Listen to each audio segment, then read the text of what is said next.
Hey everyone. Good morning. Happy Saturday.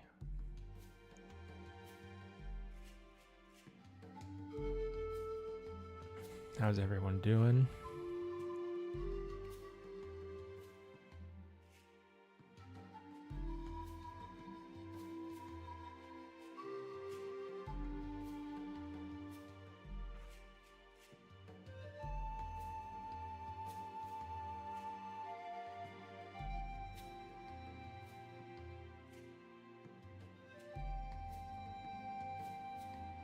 Just getting my setup here.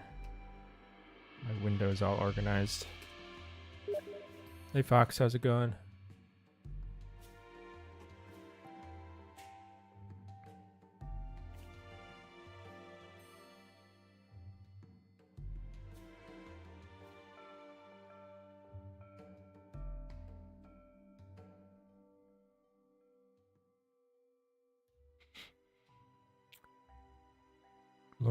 Glory was hi, how's it going? Sky Blitz, hello.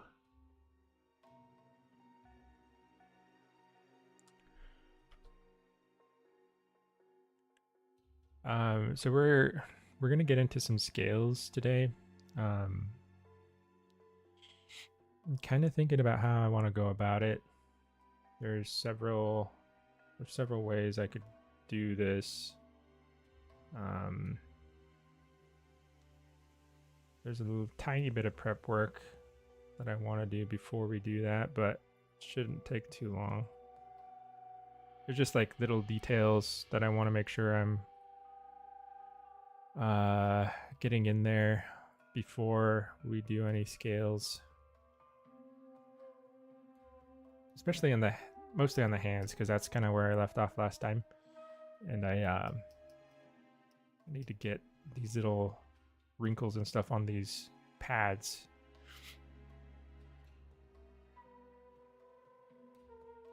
Trying out No More Room in Hell too so far. It's fun, but it has bad sides to it. No More Room in Hell. I think I might have played that. I'm trying to remember.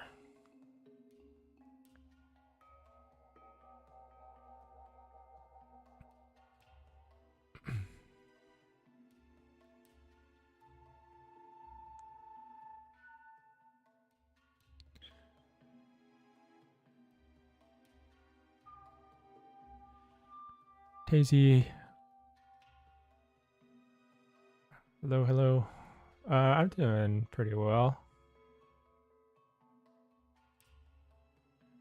Thanks for asking. Yeah, No More Room in Hell. I'd have to like refresh my memory as let me.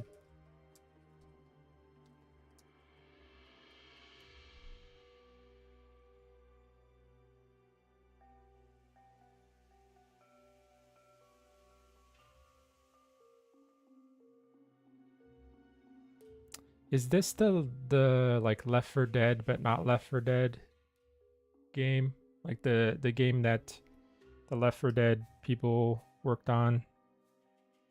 I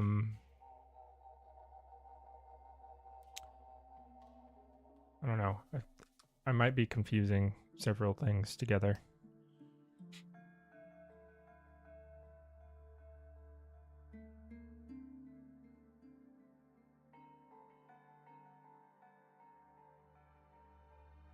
Okay. Yeah, then I did play it briefly. I tried it with my friends for a little.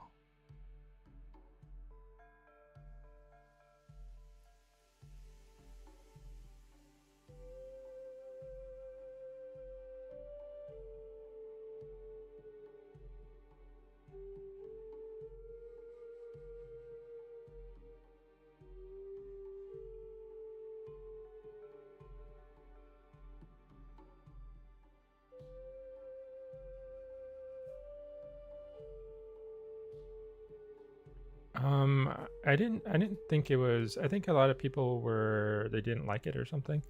I thought it was. I mean, it was very. It reminded me of Left 4 Dead, for sure, which isn't bad. I did enjoy Left 4 Dead.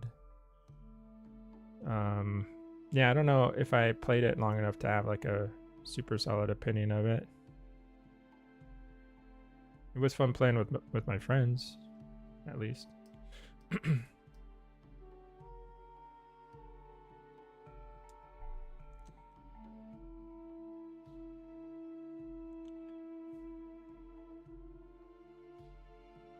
Yeah, Left 4 Dead was really fun. One of my friends actually suggested that we revisit that soon. So I don't know if we're actually going to do it, but that would be pretty cool.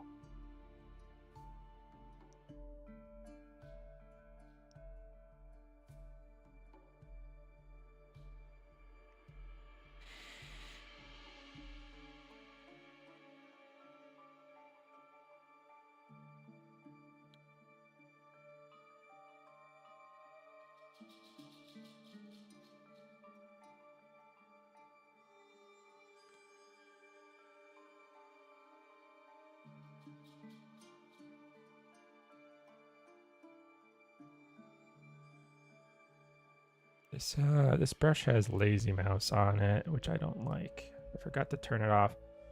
Lazy mouse, lazy radius. Turn that down, maybe. Yeah.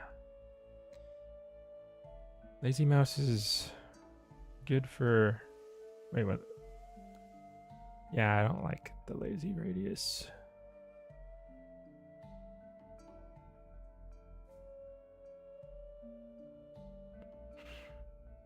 Hopefully when this game is fully developed for the public, the creator don't I'm not sure how to something about feedback. Dev is not paying attention to feedback. I don't think that's going to happen with our game. I mean, there's no real reason why that would happen, right? And knowing Islander, I very much doubt he would do that.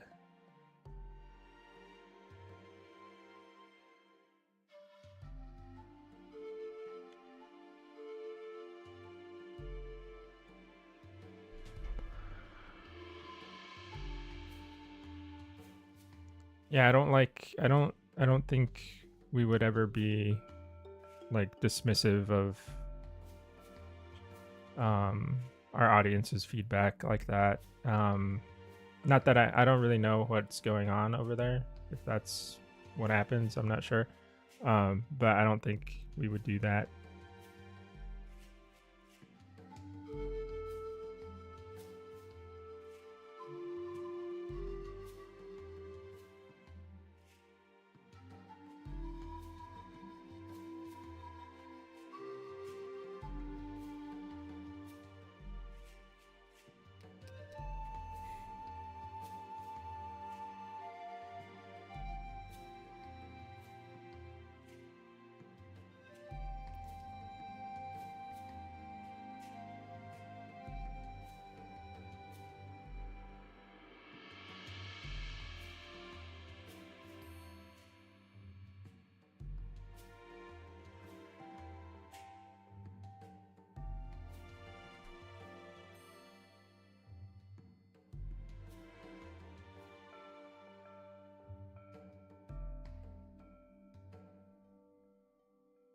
I think over and over, at least what I've seen of the games industry, gamers are very vocal.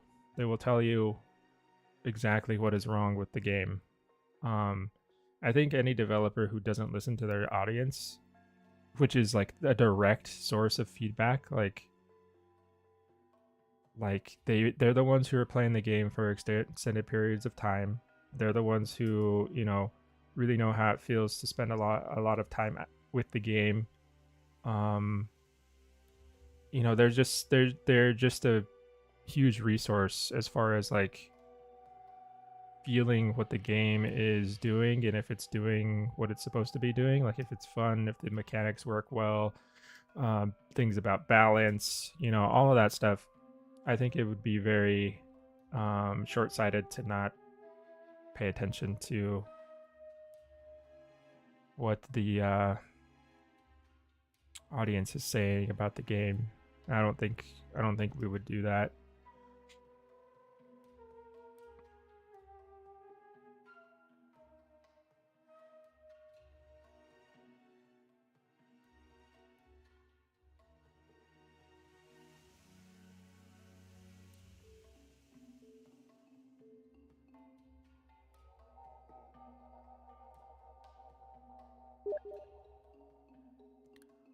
But yeah, I don't really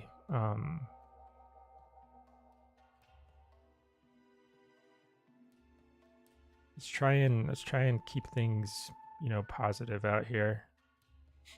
We're trying to enjoy the process of creating a game, you know. Everyone's on our team is doing our best. We really appreciate you guys being here.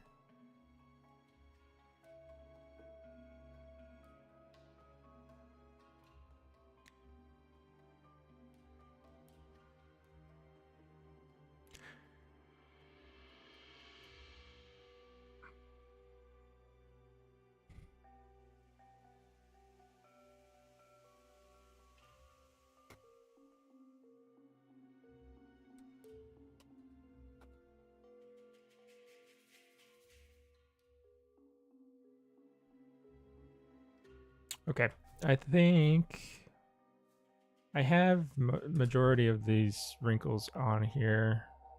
I probably should add a little bit more.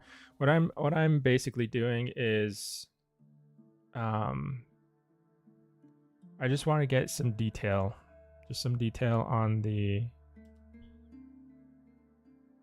surface. That way I have something that adds like variation to the scales that I'm going to add later. Something that gives a nice it's like priming the surface. I think I've mentioned that before, but that's essentially what I'm doing. No, you're fine, Taltia. It's I think it's a valid concern, but I think everyone here at the, you know, every dev here at EOE, I think has heard similar concerns, you know, and I think we're pretty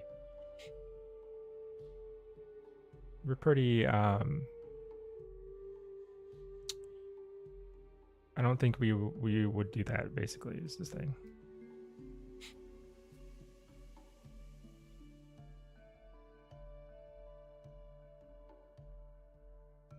Wholeheartedly rooting for your team. I'm switching as soon as it comes out. Oh, thank you.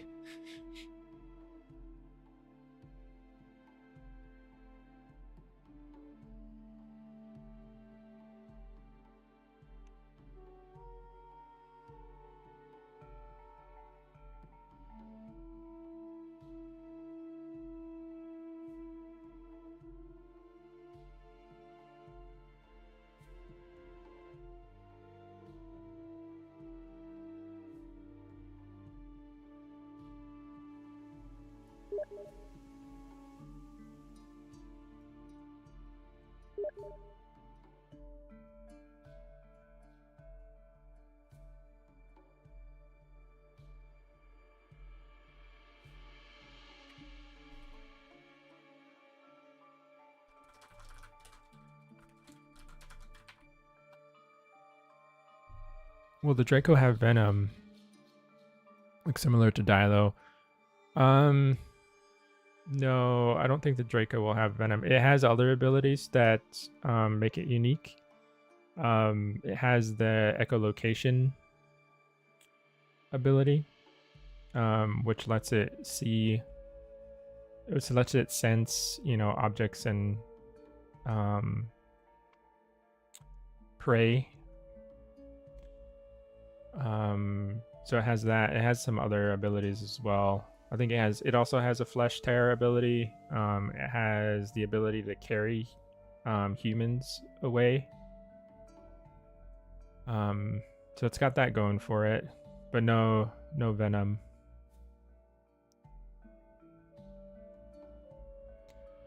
Love the chicken skin texture, thank you. Yeah, I have a bunch of subtle little brushes that I made recently, actually, that give the kind of pebbly, like chicken skin feel to things. I was playing around a lot with making different textures. Maybe like a month or two ago. This one actually happened on accident. I wasn't planning on using it this way, but it actually looked really good, so I decided to keep it.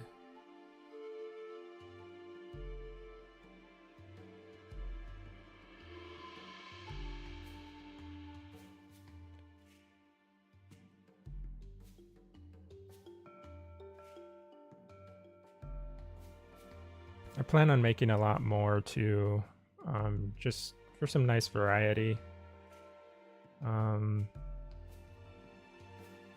There's so many different types of skin textures you can find on dinos, and I mean well, you can apply on dinos, but you can find on birds and reptiles and all that stuff. So there's like infinite amount of things you can work with.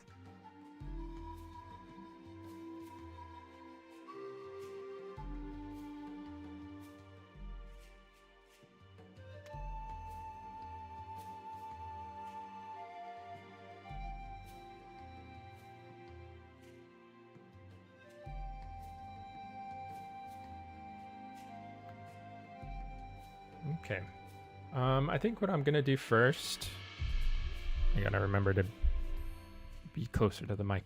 I think what I'm gonna do first is I'm actually gonna work on the big scales that are on the feet.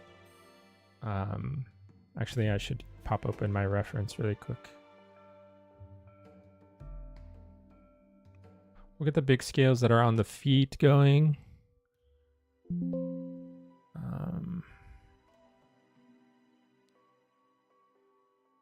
Let me switch over to my browsing just in case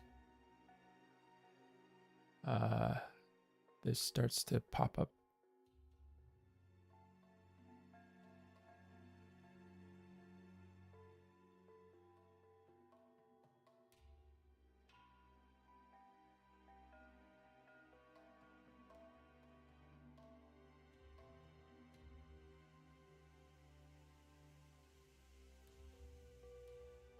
Okay.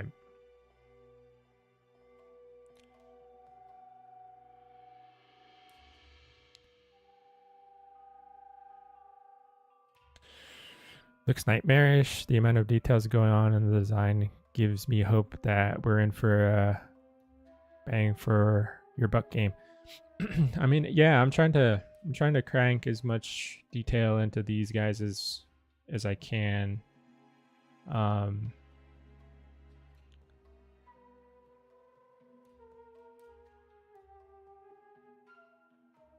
It's like it's getting the chance, you know. I've always wanted to do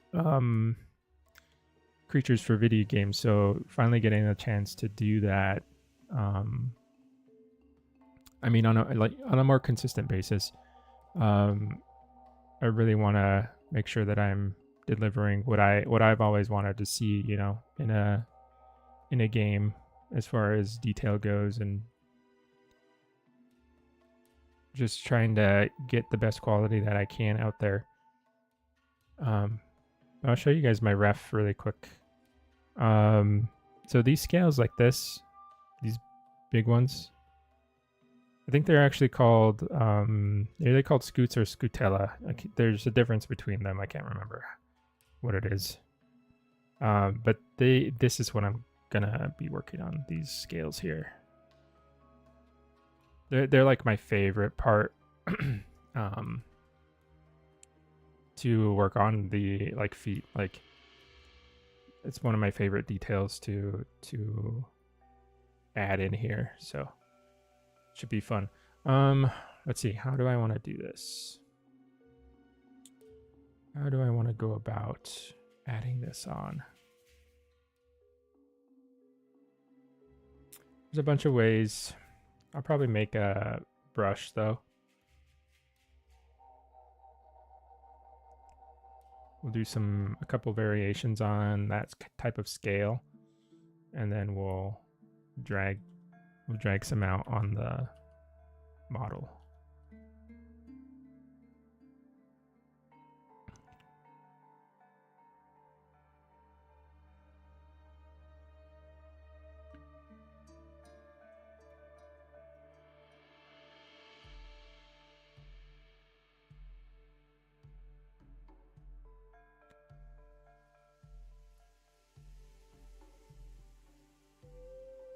I can actually make it bigger than that if I wanted to.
Are they made of keratin or are they bone? They're keratin. Yeah, they're not osteoderms.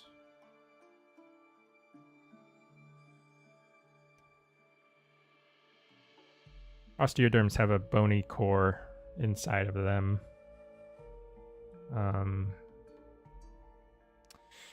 Yeah, the terms I can look it up really quick. There is a difference between scutes and scutella. I just don't remember what it is.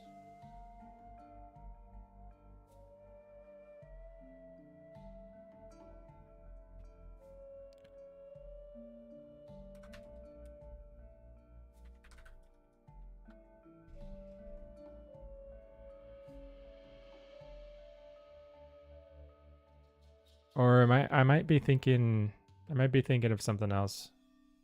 Scutella are small, thin scales. Scutes are large, thick plates.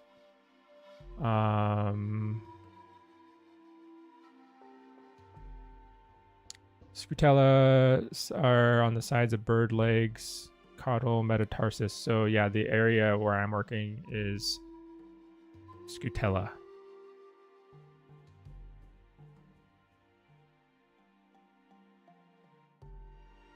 So I think it's just a variance of structure, and they occur in different areas depending on if you're looking at a bird or a reptile.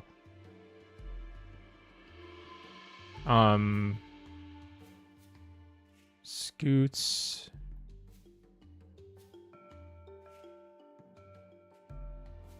Scutes can overlap, I think it's what it's saying, but these don't. I don't know.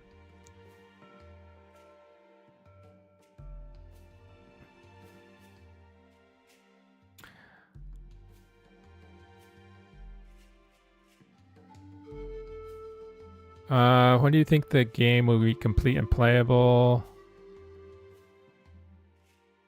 I don't know.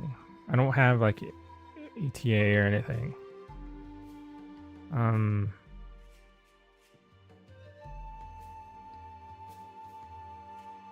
That would probably be, I mean, none of us really have like that definitive of an answer for you. It all depends on how fast we're able to develop things, right? It's just we're trying to go as fast as we can, but not everyone is like working full time on the project, and even still, like, takes a while. Lots of moving parts.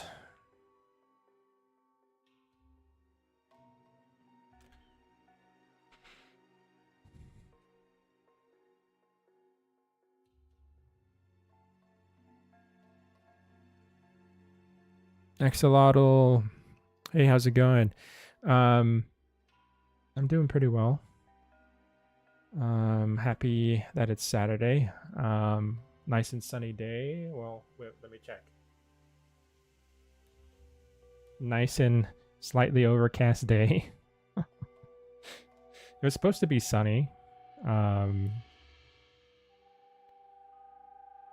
mean, I really like the rain, and I like cloudy days, but after like several months of it, I do like seeing the sun, you know. Springtime is good for that. I was hoping it would be nice and sunny today because we plan on going out and walking around farmers market after stream. So I hope it's not like chilly or rainy.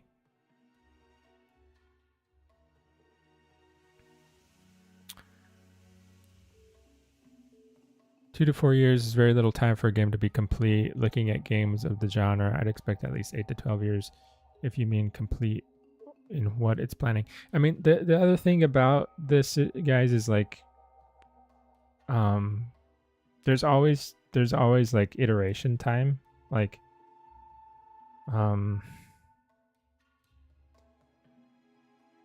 you know, we could get a functioning version of the game out as like a, you know, a beta or something, and it could stay in that state for a while. I mean, you see it happen with like, you know, a lot of early access games are like that, where we put out a functioning version of the game, but we just keep adding and adding it and adding onto it. It's like keeping it, you can kind of keep a game alive for a while doing that. But I don't know the particular strategy that we're going to go about doing.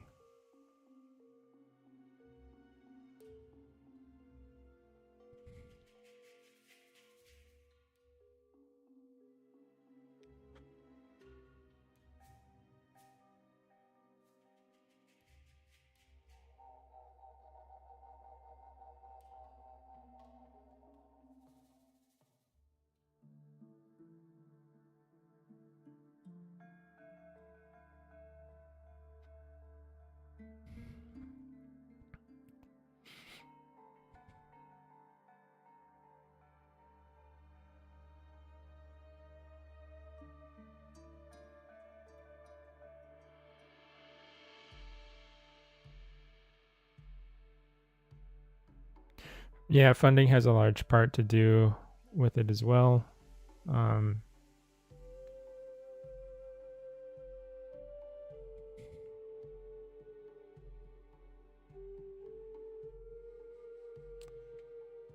Yeah, that's a definite limiting factor.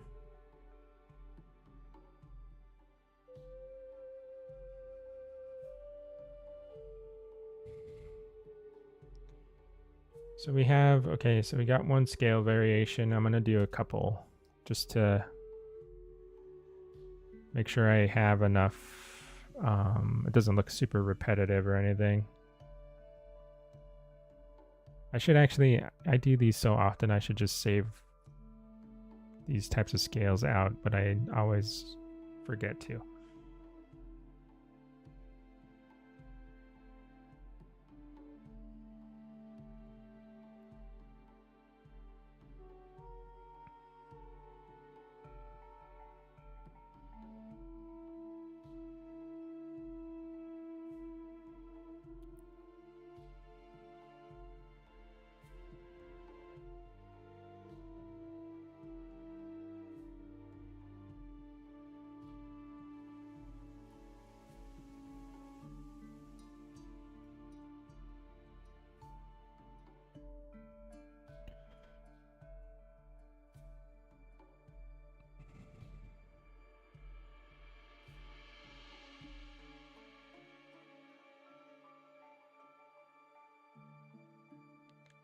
see what we got here.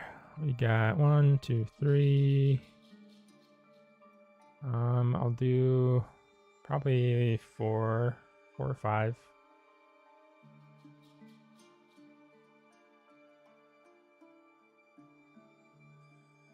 It's kind of hard to do this because like you want to have it be sort of generic enough that you can use it repeatedly.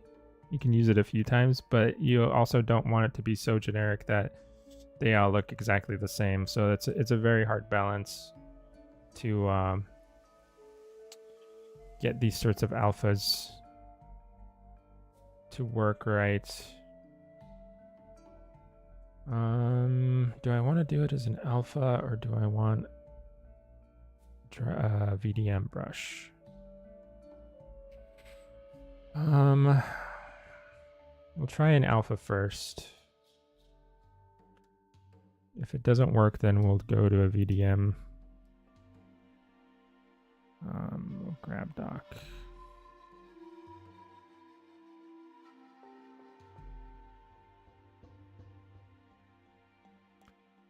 Uh-oh.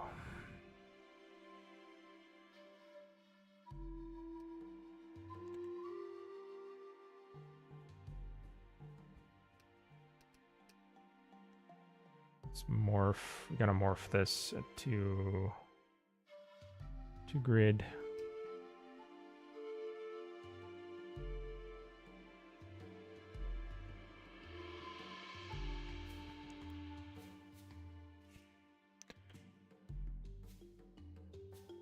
There we go.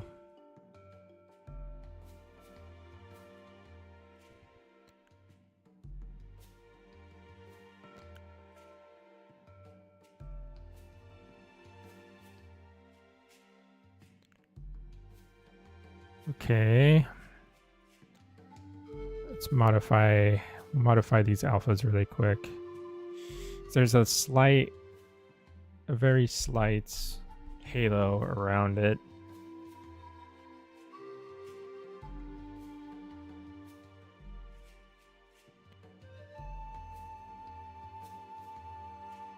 I'll give them all a bit of radial fade, just to get rid of that little hint of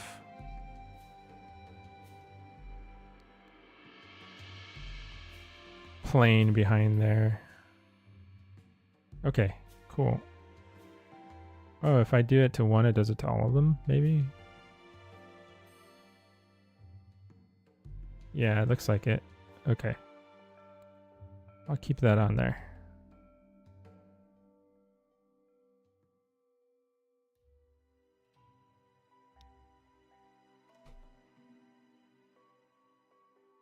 King of the Cobra is just wondering, why did the team pick Dracovenator over Dilophosaurus? I think it's cool to highlight different animals instead of seeing the same ones over and over again. I mean, people are really familiar with Dilophosaurus because of Jurassic Park, which is fine, but there's so many animals that are related to Dilophosaurus that look just as cool, and they're not really highlighted very much. So I think it's a good idea to diversify things a little bit. Let some other animals have some shine, you know. I mean, especially if you're not like somebody. I mean, I knew of Dracovenator before this because I'm a huge dino nerd and I look everything up that I can. But there's people out there who aren't. Maybe they're just interested in survival games and they're not necessarily like huge dinosaur fans, and those types of people can be exposed to newer species like this. Like, it's a cool opportunity to showcase, spread the word about different animals.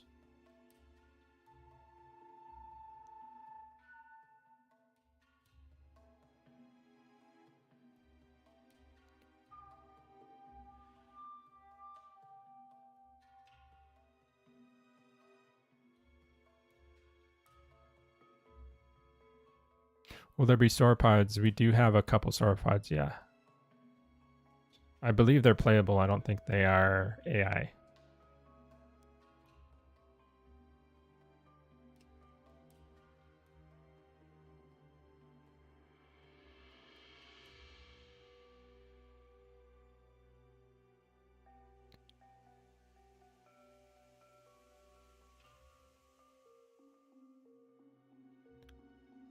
We do have, I think we have a Bahadasaurus. Let me see. I have the I might be mistaken. I thought I saw something with lots of spines on the neck.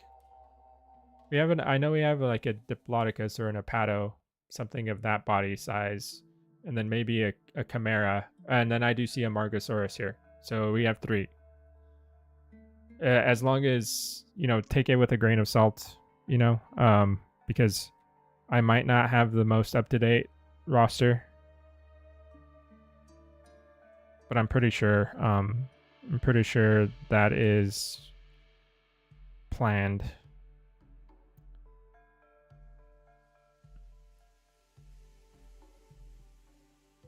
Might have to sculpt that one.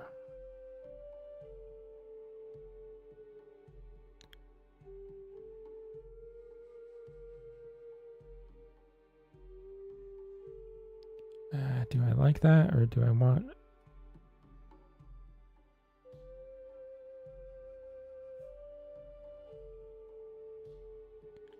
They're not really that strong. And I might need to calm down this texture here.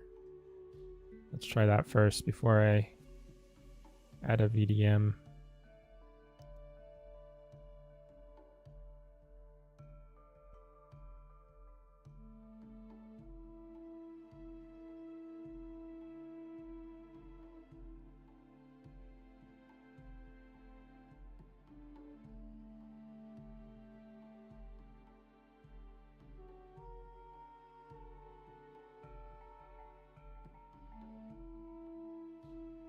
I think Cryolophosaurus is an awesome relative of Dilophosaurus. Exactly, yeah. Cryo is pretty cool.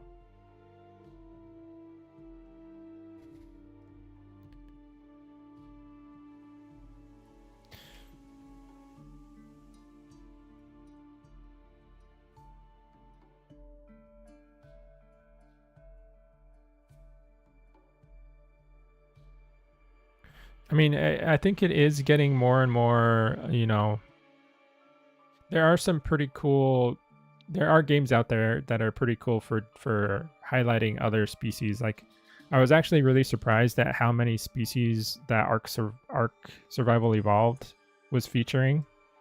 Like, they have a ton of animals in that game, and some of them are very obscure. I was pretty surprised. But that's the thing that's so cool about it, right? Is like think about how many people played that game, and then how many people are now, you know, now they know what a Argentavis is, you know.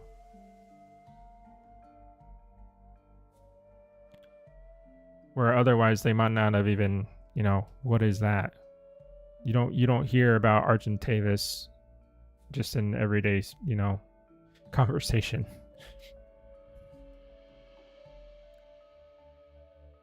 I think they have like weird guys in there too, like Thylacoleo.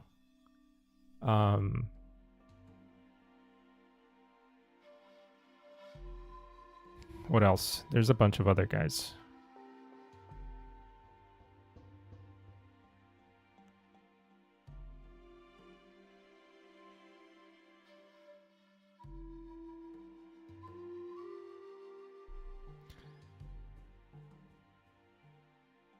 I've seen the demo video of the game last year, seen some human interacting with dinos too. If I may ask, what would be the objective of the game? Survival or extraction, kind of playable? You know, that's something, I think the majority of emphasis is just on survival, but I think there is an element of humans. I think humans can go onto the more dinosaur inhabited areas and find resources and things like that, then bring them back to their camp, or like their tribe or wherever. But I don't know. I don't want to speak too much on it because I'm not super familiar with like actually like the gameplay loops. That would be something you could ask Furious or somebody on their live streams. Somebody who knows more about it. I am fairly like entrenched in my little modeling dinosaur sculpting world, so I might not be the best person to describe like how the game actually works. I'm gonna reapply these because I didn't like the way it looked.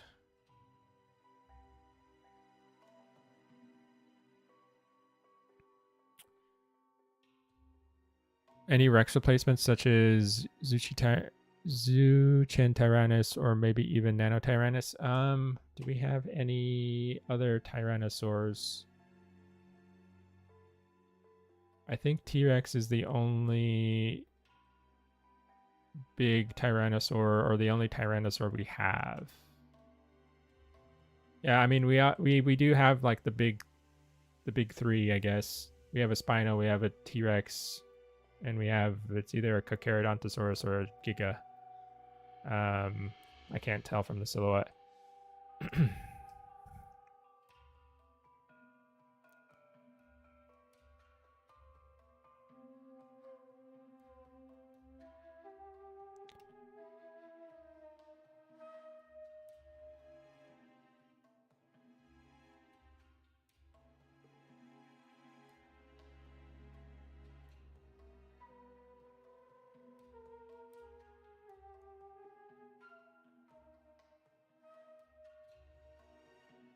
Hey Raul, are you still doing commissions work during all of this, artwork wise? Yeah, I have. Well, I have my regular 9 to 5 job, which I work for a game studio, and I do a lot of trading card games and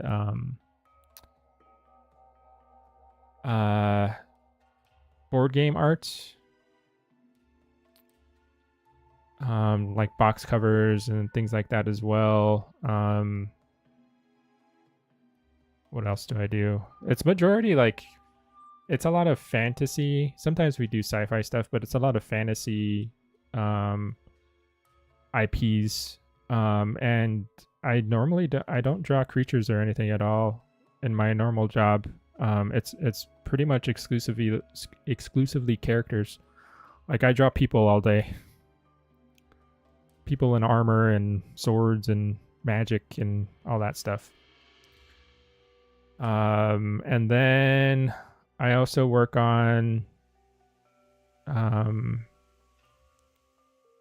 my work for Creative Bee Studios, doing the sculpts for the action figures that they do. I recently finished, like Ceratosaurus is a recent sculpt I did. Spicomelis is another recent sculpt I did. I illustrate for them too, for their box art and for their card game. I work on Fax Dinosaurs. I'm art director there. So I work on models for Fax, and I also provide feedback and some guidance for the other artists that work for us. Yeah, I do a lot of stuff.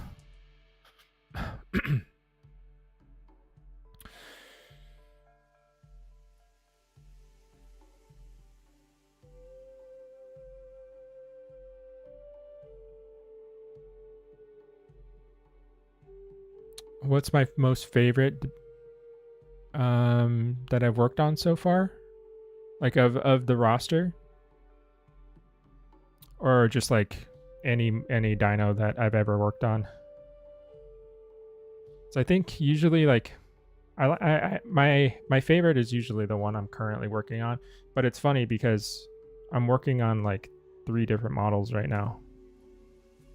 I'm working on Draco, Tropio. I have the Nemicolopterus going.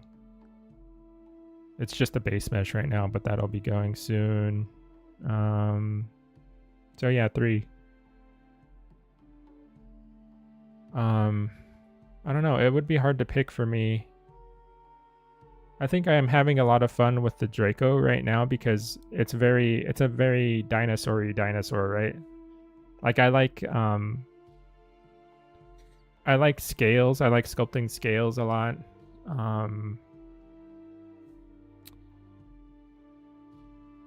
I think scales are fun.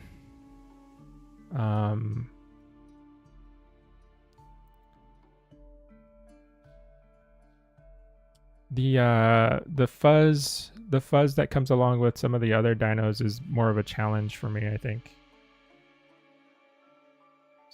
So there's a lot more consideration that has to go into how we make those ones. Whereas the, you know, like scales, you just go for it. You just sculpt those out and you're totally fine just to bake them and create your textures and stuff. So there's a nice like simplicity to them that I like.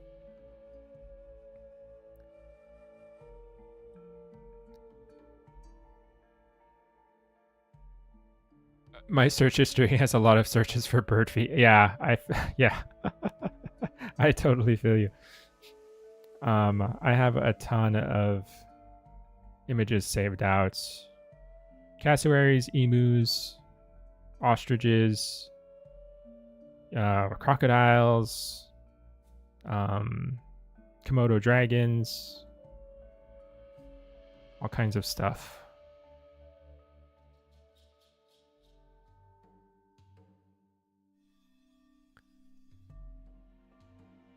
Do I know how each dinosaur will be different? Will they have different abilities, or will they all just be Legacy Isle with different abilities and damage mounts?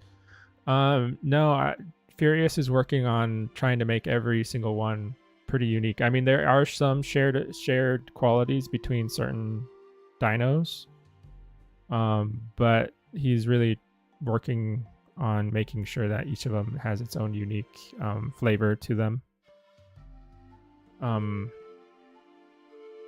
Like I don't think any other dinosaur has the echolocation ability, if I'm thinking right. But again, I there's so many dinosaurs in the roster. Like there's quite a few. So I don't know if Furious has gone through each and every single one yet. But you probably want to ask him next time he streams.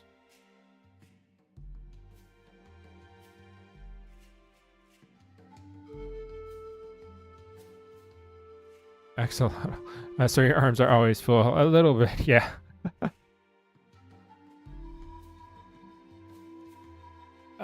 Sneaky Spicamellis. Yeah, we have a Spicamellis here, I think. I think I see the silhouette. But I actually worked on a Spicamellis action figure. Spico or Spico, I don't know how you pronounce it. Spicomellis. But I worked on an action figure for Creative Studio. A lot of the prototype photos have been shown like on Twitter and Instagram and stuff. So if you are interested in checking that out, those should be up.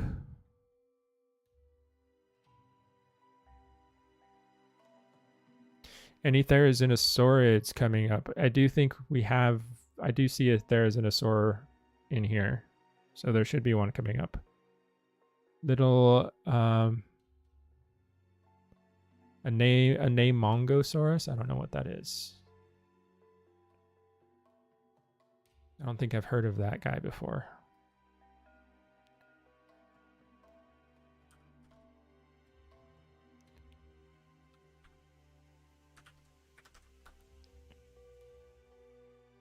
Oh, is that the one that we have in the roster? It is a silhouette, looks very similar, but then again, all of these therizinosaurs kind of can look a little similar. But we do have one. We do have one. I don't know what the species is.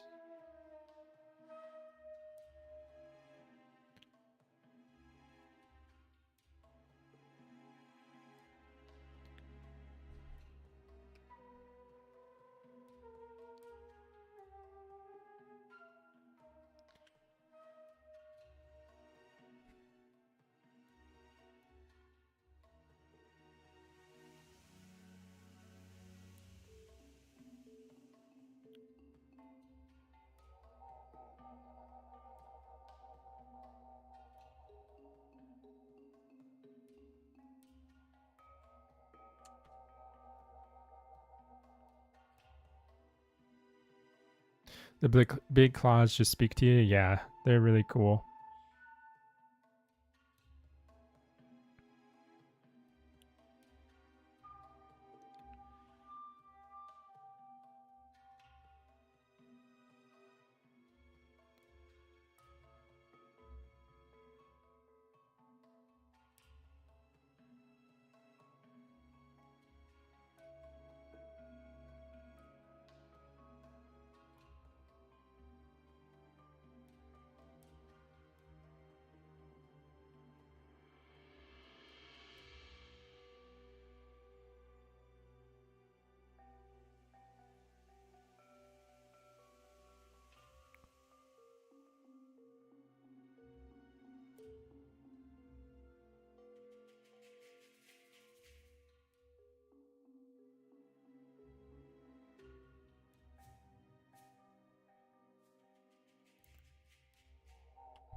Being able to see the streams and the work going into the game makes me feel better about how much I donated.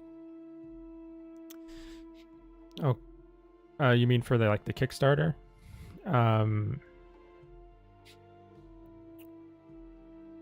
Yeah, I think it's pretty cool. It's cool that Islander is letting us show all this stuff.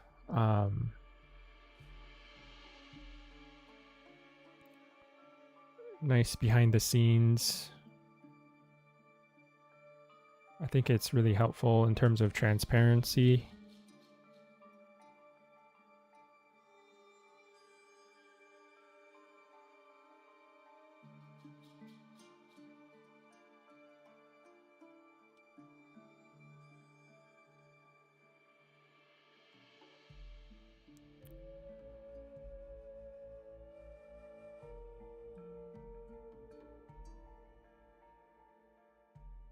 Is the background music going to be in the game, or is this just some copyright-free music you found? No, this is actually from the game. This is part of the game soundtrack. It was actually made for the game. It's super nice and chill. I really like it. I think it works well for streams, but it also will be in the game.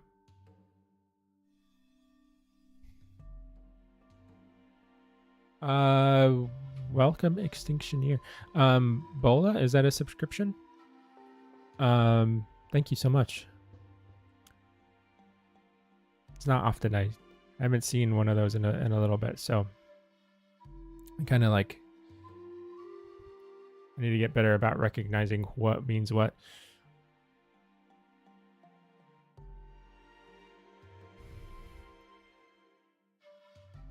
The Therizinosaur is Enigmosaurus, and the spike said sauropod is Bahada. Okay, that needs to be that needs to be updated in my roster here, because the silhouette in my roster looks like Amargasaurus. The spikes are pointing backwards. The like sail. And I think Bahada's point forward.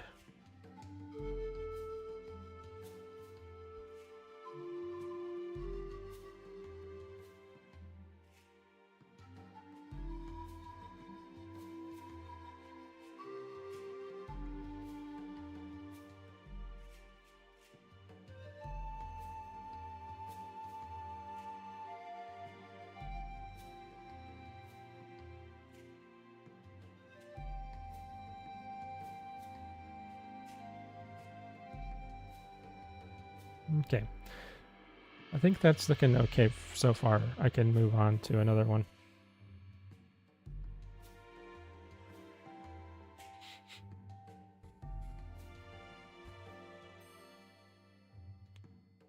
I'll get my brushes back.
I'm just trying to, it's sometimes hard to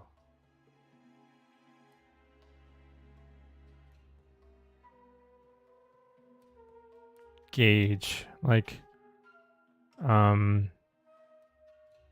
big some of these scales should be.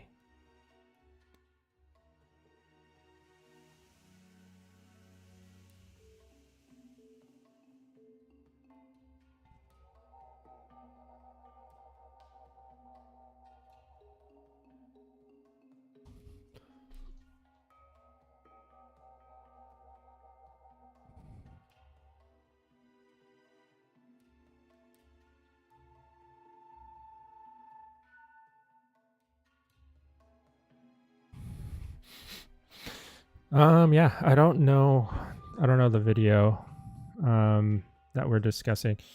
But yeah, things are subject to change, you know.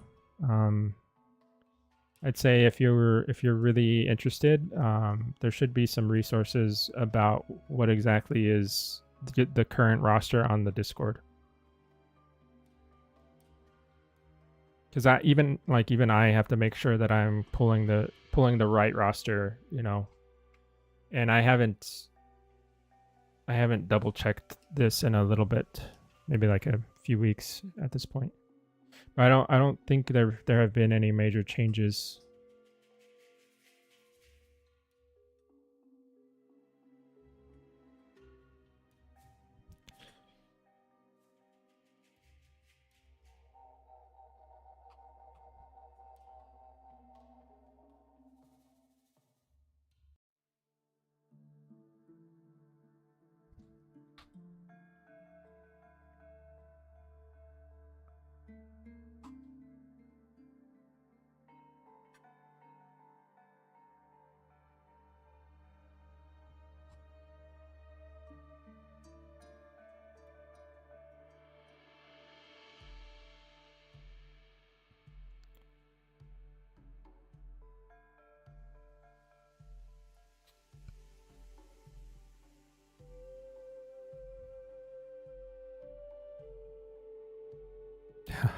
Yeah, it's still there.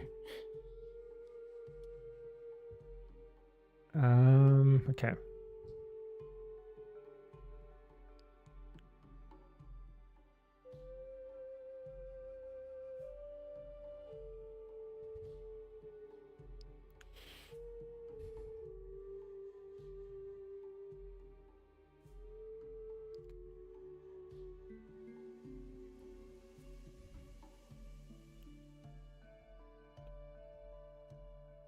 Just sculpt a little bit on this. Oh, that about messed up, but it's okay. I have a morph target. Let's see. I need the damn standard.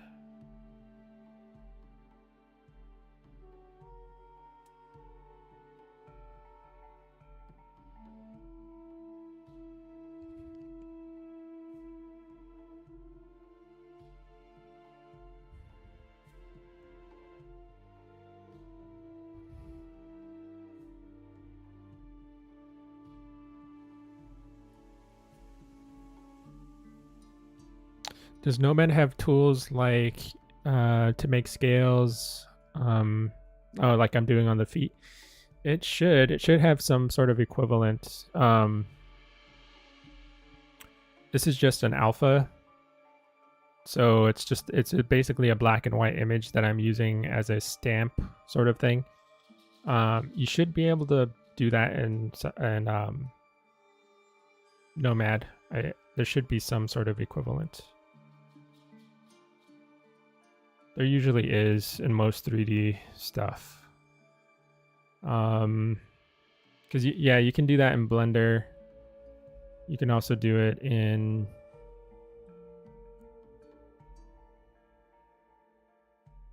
I think it's like I can't remember what the Autodesk sculpting program is, or if people even still use it. But yeah.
I feel like I need to make some of these bigger. Just looking at my reference and how far that, like, how far they come down on the side here like this. I feel like I need to make them bigger.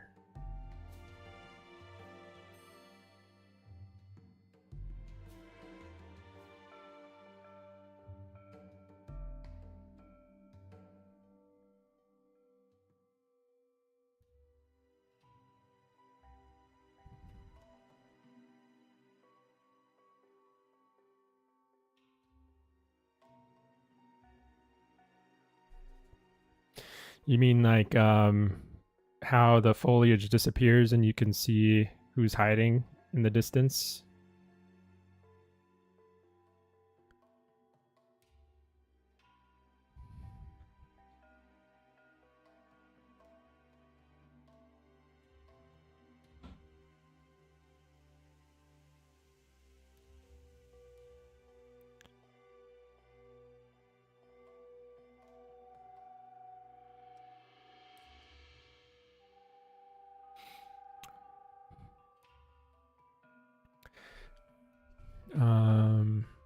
Was mentioned in one of last week's videos.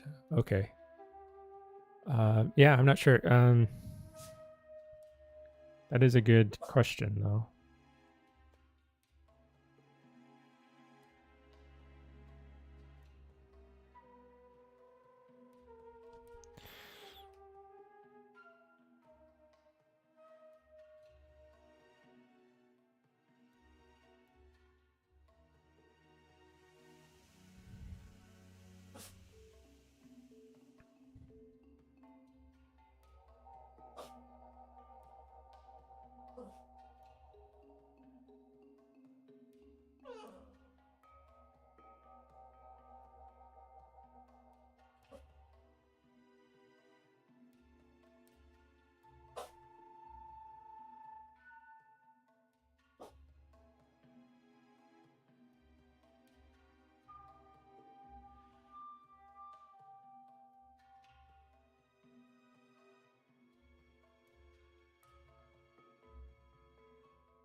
Thurgoodman. What is the app being used? This one is ZBrush.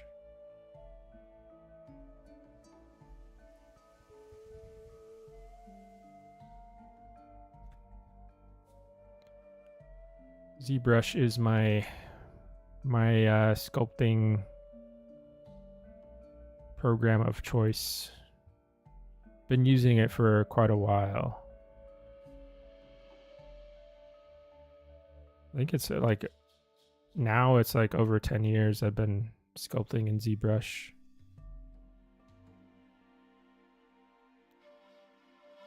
Only other program I've been using longer is Photoshop, I think.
Bola, thank you. Yeah, I'm getting a little absorbed in these scales here. But they're a huge part of like what makes the feet feel like bird-like. It's very important details. I think the face, the feet, the hands are the three areas that I tend to I'll focus on a lot.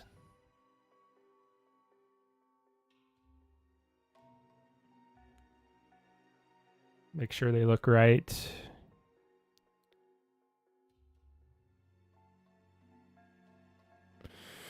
Wish ZBrush wasn't so expensive. Yeah, I don't like that I have to pay so much for it every year, but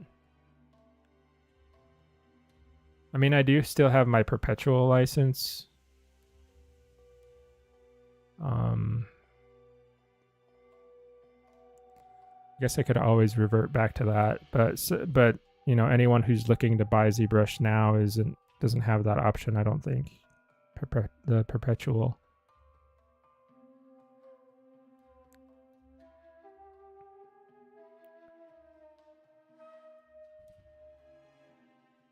But I think Blender is catching up. I think Nomad is a good option as well. So there are alternatives. I've seen one of my favorite creature designers uses Nomad, I think, exclusively. I don't think they use ZBrush at all. They do some really crazy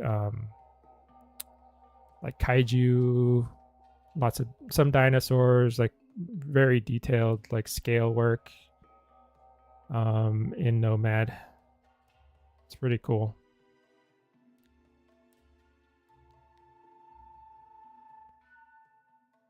Like whole skeletons. I've seen them make whole skeletons for their creatures in there.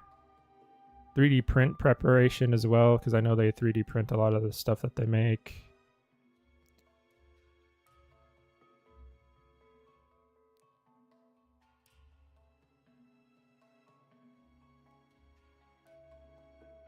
Is there a way to make the wrinkles in Blender? Yeah, you should be able to do pretty much anything I'm doing. in Blender. It's just how I wouldn't be able to tell you exactly how to go about it, but there should be an equivalent. There should be brushes that you can use to make the wrinkles either just by hand sculpting, or you should be able to do like alphas and stuff as well. All that stuff should be possible. I wish I knew more about it, like more about how to do it so I could show you, but I'm sure there are a ton of resources online. But yeah, you would be looking for like a specific brush, like just something very narrow that you can carve into stuff with, like this. You can make wrinkles like this, or you'll want to learn how to use an alpha like texture.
All right, we'll leave that. This toe is starting to look pretty good. We'll go to this one because I haven't done anything on that one yet. We'll start laying these in.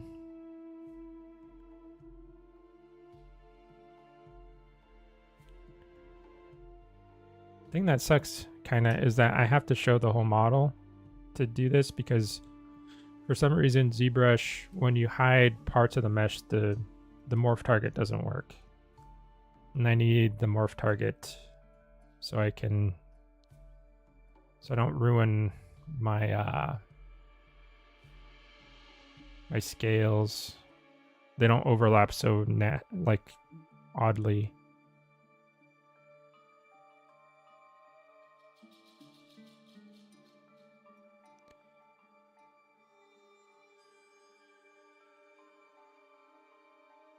Yeah, I think I need to make them bigger scale.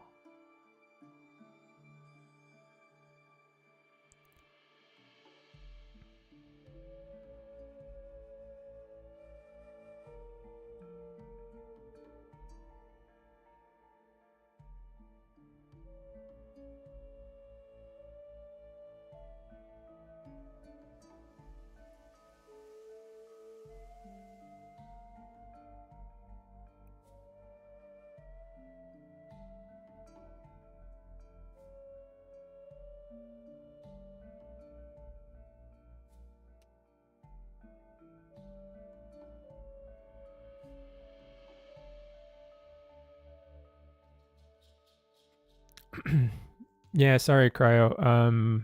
Like I said, I wish I knew more. But yeah, I would just search like how to use alphas in Blender, or like just experiment with the brushes in there. See if you can create some interesting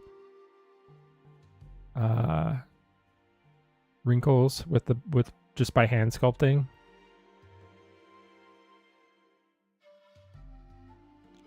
I would recommend doing it by hand as often as you can until you get used to it. Like if you're like newer to sculpting, 3D sculpting, I would recommend trying to do it by hand first, then before you start relying on like alphas and things like that, just to kind of train your brain a little, like get used to the ideas of how wrinkles flow and how they should behave on skin, And then once you're used to that, I would look into maybe some alphas or some very specialized brushes that help you do it faster.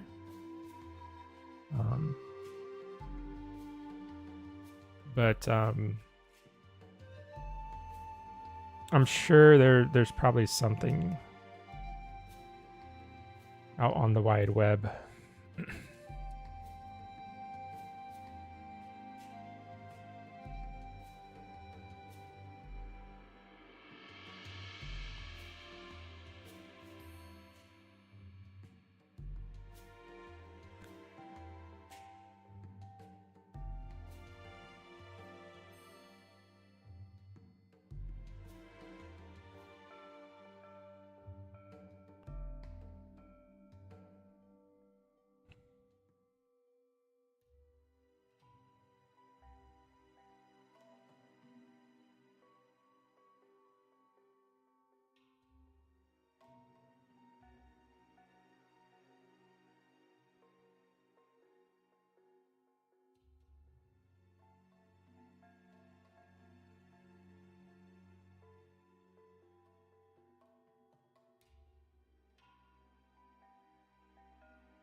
Can you guys add voice chat to some servers of the game? Voice chat.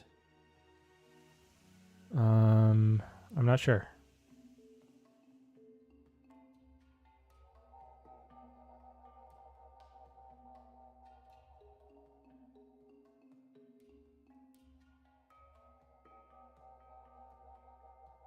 Probably a furious question.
I think maybe These came out very faint. I don't know why. But we'll try and sculpt back over this. I really wish I could isolate this just a bit better.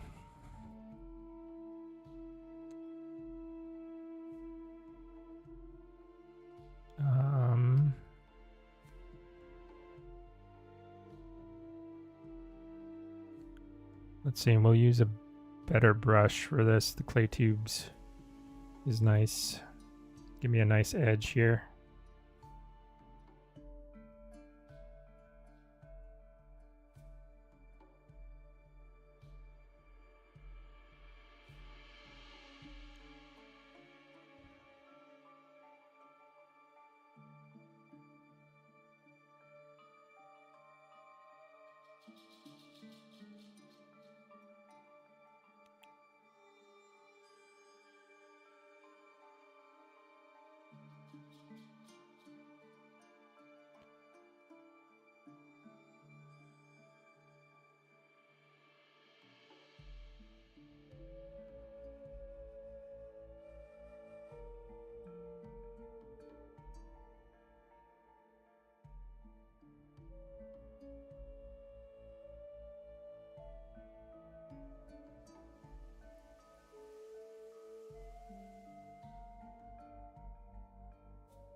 See you, Berserker.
Oh, that's not how the latch mechanic actually worked anyway?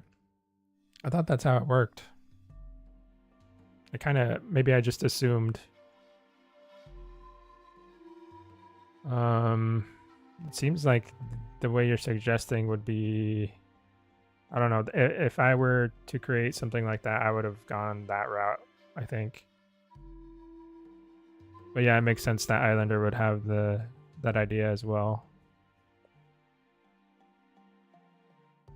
Feels like a much more natural way to do it.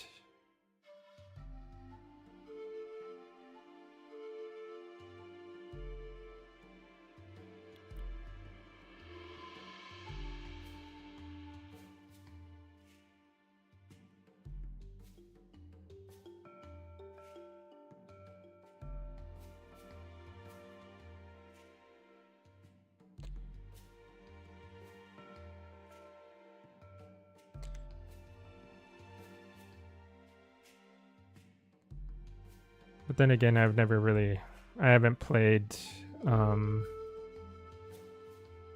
maybe played one time since the latch mechanics were added, but there was nothing to latch onto. I never found anybody to actually test that out.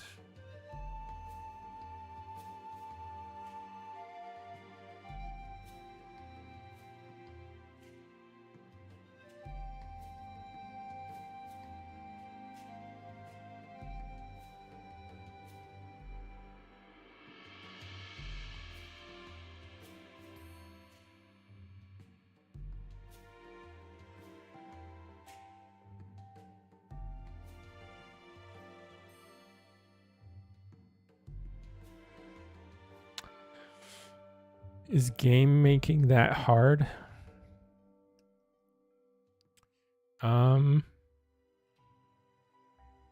Yes. I would say so. It's just so many disciplines, so many different departments that have to communicate with each other. There's so many different skill sets that need to be called on. You're basically tapping every skill set, almost every creative skill set that you can to get a game made. You know, you've got artists, you got designers. In the art itself, you have several different disciplines. You have environments, characters. Characters would require costuming.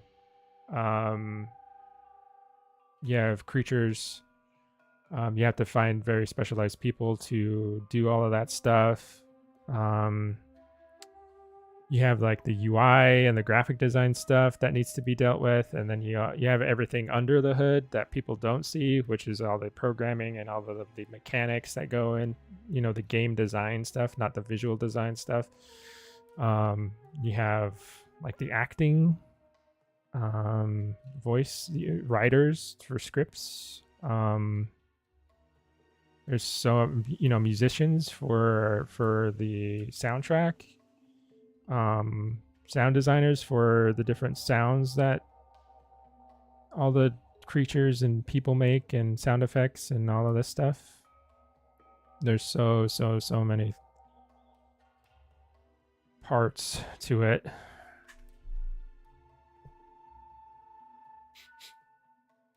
And all of that has to work together. All of it has to work in sync. Everybody needs to communicate with each other, you know.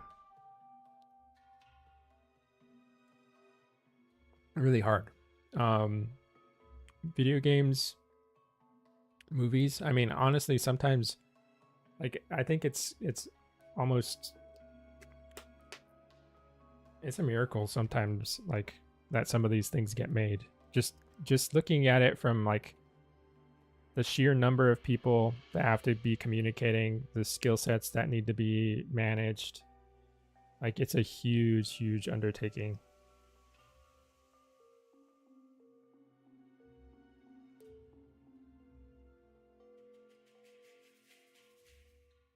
Yeah, I guess it depends on like the type of a game. I guess if you're making like, if you're making like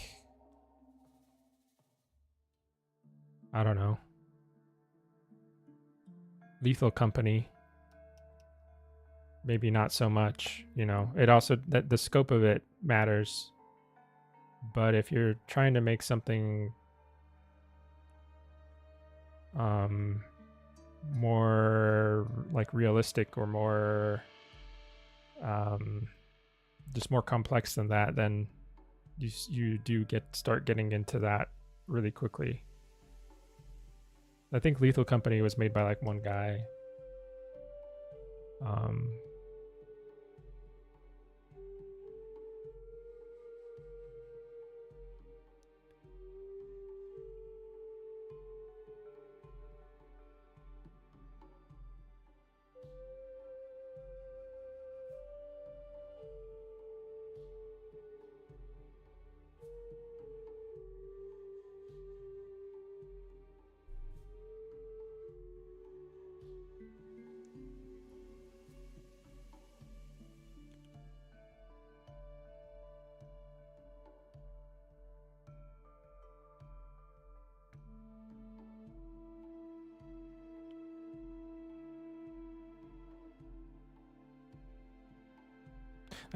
That's also part of the reason why I think the gaming industry is going through so much right now is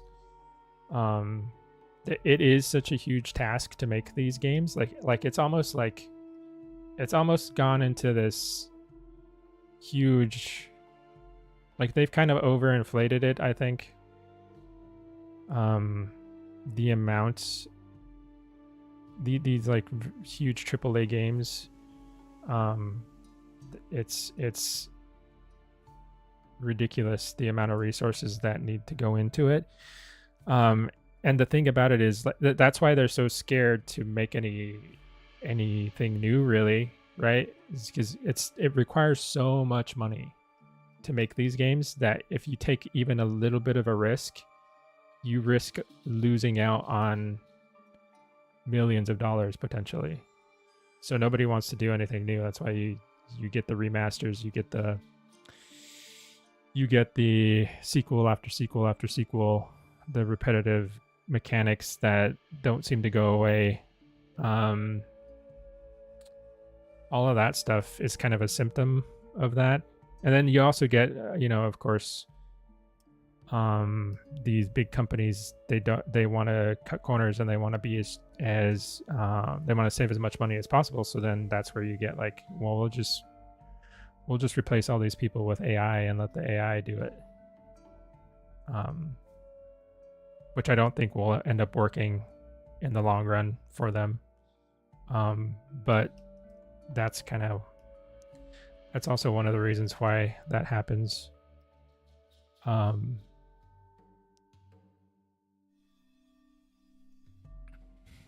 I think it's the more indie space where you're going to find the more creative games, games that are looking to make something new and different. And it might be hard, it might take longer, and it's a little, audiences have to be more patient to get the final result, but I think ultimately it'll be a better experience.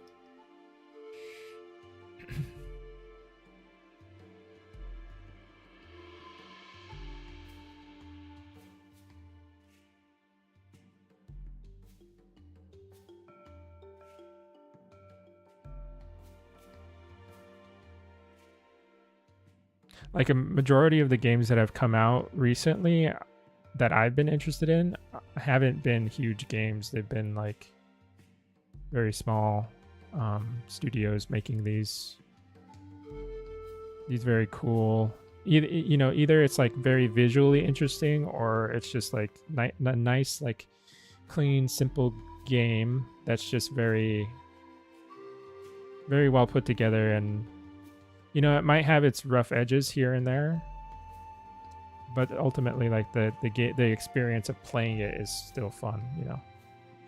I'm willing to like, I don't think a game has to like look,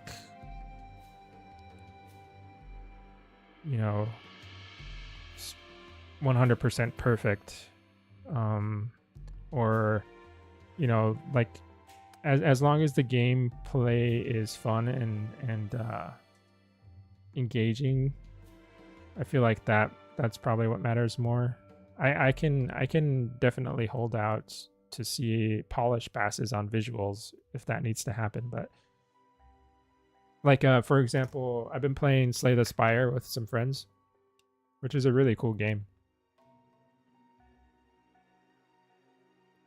And it's pretty clear that I mean, it's early access, I think, but they literally, like, for some of the cards in the game, they literally have, like, it looks like kindergarten scribbles. Somebody just like did like a little stick figure, you know, scribble just to get some art in the card, right? I think it's pretty funny, but like the game works. It plays very well. Like I kind of don't care that the art isn't like in place yet, because I know they're gonna add it soon. But that kind of thing is fine with me.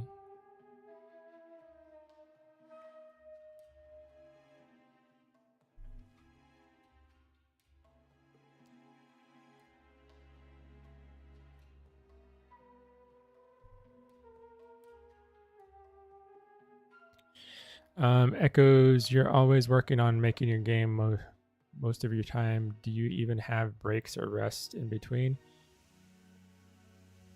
Well, I don't know. I'm just speaking for myself, because there's a good few of us working on Echoes. I don't really know everybody else's schedule, but yeah, I have time to take some breaks, and I kind of have no choice. I mean, I have other stuff that I have to work on.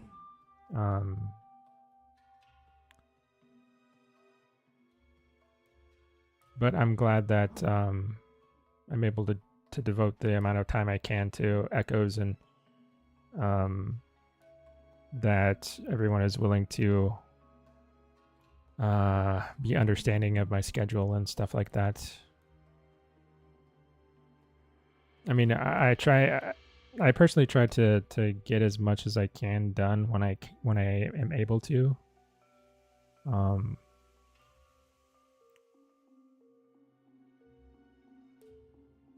But yeah, there's a lot going on.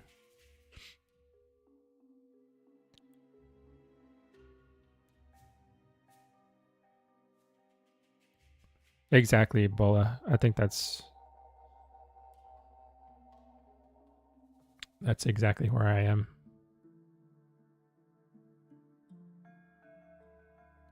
Human-made placeholders are becoming rare. Really?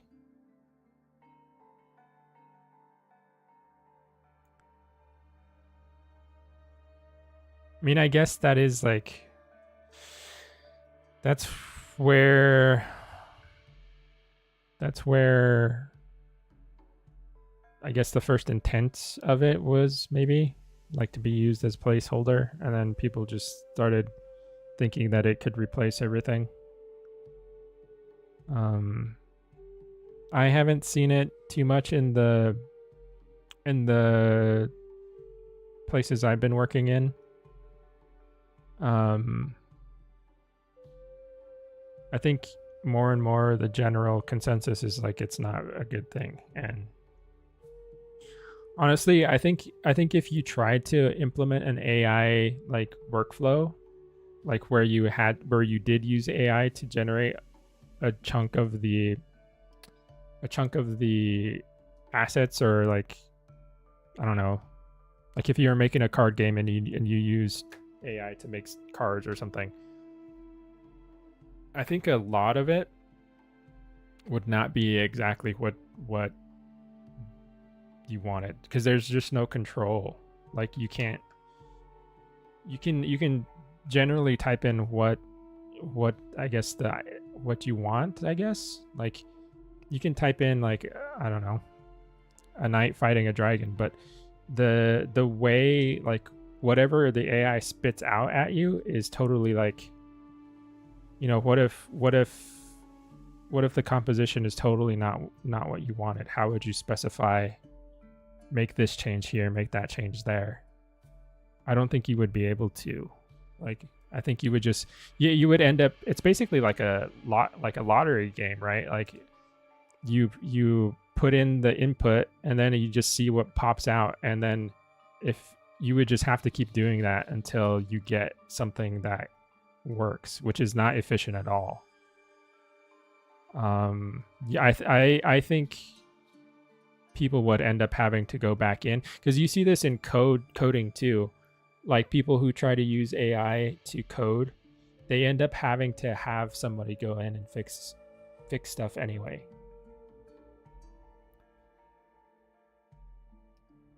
Yeah, like it doesn't really end up helping at all.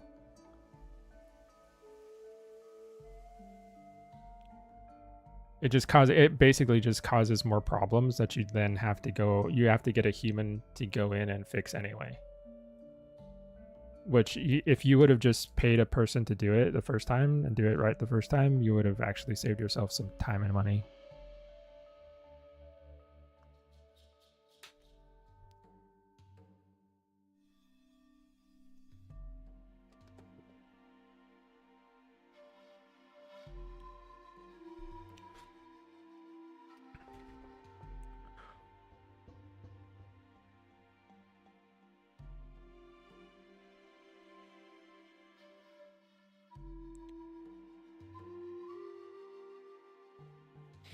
I've actually had a friend of mine was telling me about a job interview that he had to go on, and for an art job, and the directors or whoever he was interviewing with, they had him draw live to like actually make sure that he knew how to draw. Which is kind of crazy.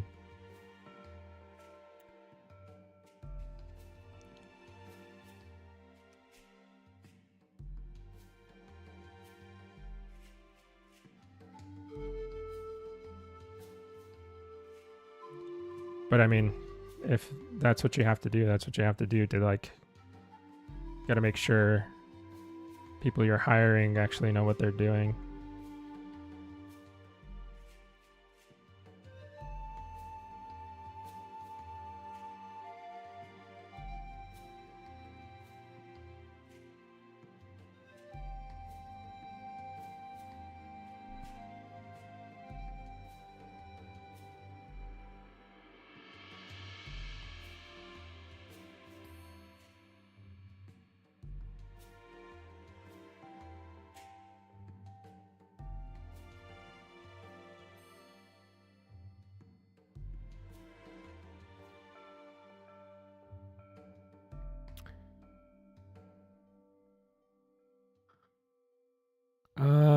Don't think bigger game companies care, such as Crimson Desert. There's AI art in Crimson Desert? I haven't heard about that. I feel like there would be a lot of backlash if there were, because that happened to a few games already. Prim D7, thank you. Thanks so much. He's getting there.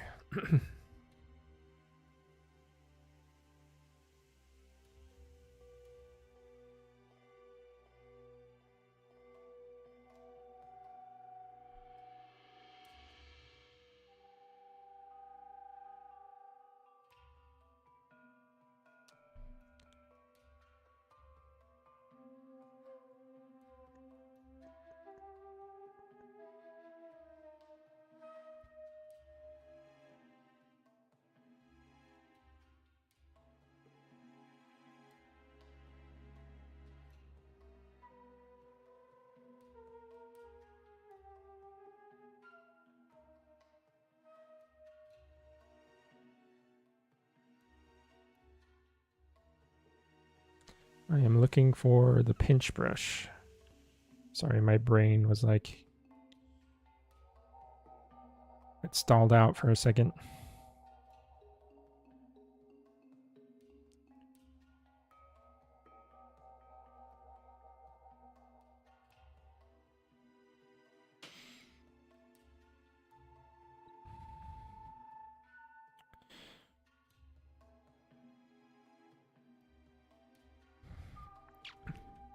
Yeah, maybe. But I think you'll always have, even if the big studios like go totally AI generated stuff, you'll always have creative people who will band together and make their own games and make their own stuff.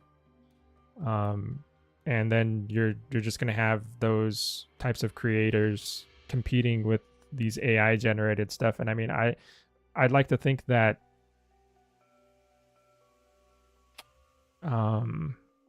it's just going to be more visually interesting, and people will be more likely to go to those types of products rather than the mass produced stuff.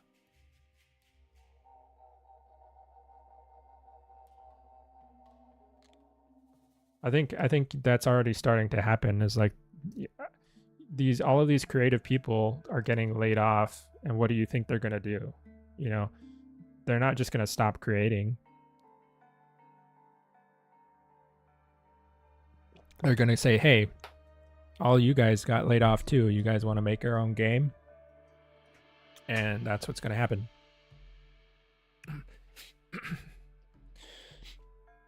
And I mean, you know, you can't really say for sure exactly what is going to happen moving forward, but I hope that's the outcome. Like,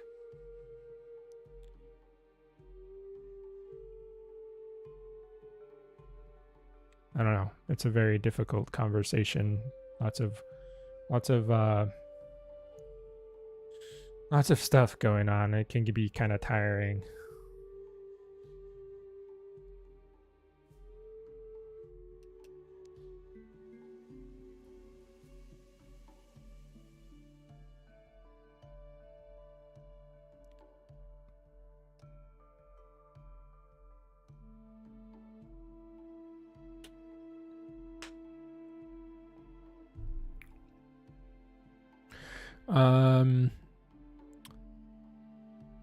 Will the game be available on Steam? Yep.